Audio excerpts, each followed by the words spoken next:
వర్గాల లెక్కలు తెచ్చి వాళ్లకు నిధుల విషయంలో నియామకాల విషయంలో సహేతుకమైన వాళ్ళ వాటాను వాళ్ళకి ఇవ్వాలని ఆనాటి కేంద్ర ప్రభుత్వం 2011లో ప్రయత్నం చేసింది.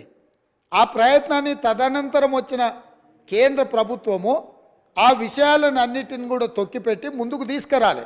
1931 తర్వాత మళ్ళీ మా ప్రభుత్వమే యూపీఏ ప్రభుత్వమే శ్రీమతి సోనియా గాంధీ గారు చైర్పర్సన్గా ఉన్న యూపీఏ 2లో 2011లో ఆనాడు ఈ పూర్తి వివరాలను కేంద్ర ప్రభుత్వమే చేపట్టింది అధ్యక్ష.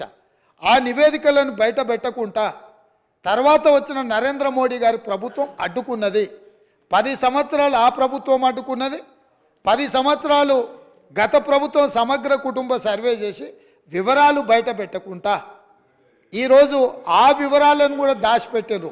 అందుకే ఈరోజు మేము స్పష్టంగా, ఎందుకంటే 1% ఉన్నోళ్లకు డెఫినెట్గా బాధ ఉంటుంది.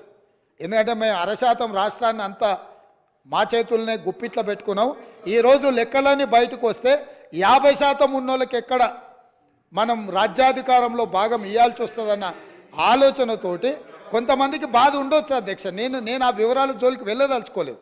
ఇప్పటికైనా ప్రధాన ప్రతిపక్ష నాయకుడు వారు వచ్చి, ఒకవేళ వారు రాకపోయినా వారిని ఎవరినైతే చేయాలనుకున్నారో వారు మాట్లాడకుండా పక్క నుంచి నకలు చిట్టీలు అందించి పెద్దలు కడియం శ్రీహరి గారిని కూడా తప్పుదో పట్టించే ప్రయత్నం చేస్తారు.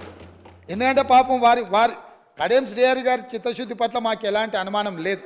నేను పదే చెప్పినా ఇప్పుడు కూడా ఆన్ రికార్డులో చెప్తున్నా. కాకపోతే సావాస దోషం అంటారు కదా, కొంతమంది పక్కలో కూర్చొని వారిని కూడా తప్పుదోవలో నడిపించే ప్రయత్నం చేస్తుండ్రు.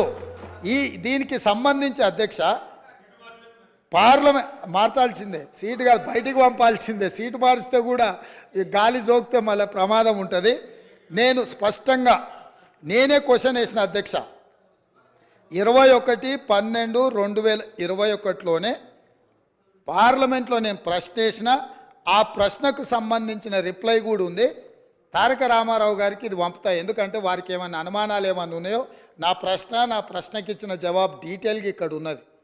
వీటన్నిటిని పరిగణలోకి తీసుకొనే ఈరోజు మా ప్రభుత్వం ఒక మంచి ప్రయత్నం చేస్తుంది. ఎక్కడో ఒక దగ్గర దీనికి పునాది పడాలి. ఆనాడు రాజ్యాంగం రాసుకున్నప్పుడే కాంగ్రెస్ పార్టీ ఎస్సీ ఎస్టీలకు రాజ్యాంగపరమైన రక్షణ కల్పించి రిజర్వేషన్లు ఇచ్చిండ్రు. కాబట్టే ఈరోజు 19 మంది ఎస్సీలు 12 మంది ఎస్టీలు సభ్యులై చట్టసభలకు వచ్చిండ్రు. 5 మంది 3 ఎంపీలు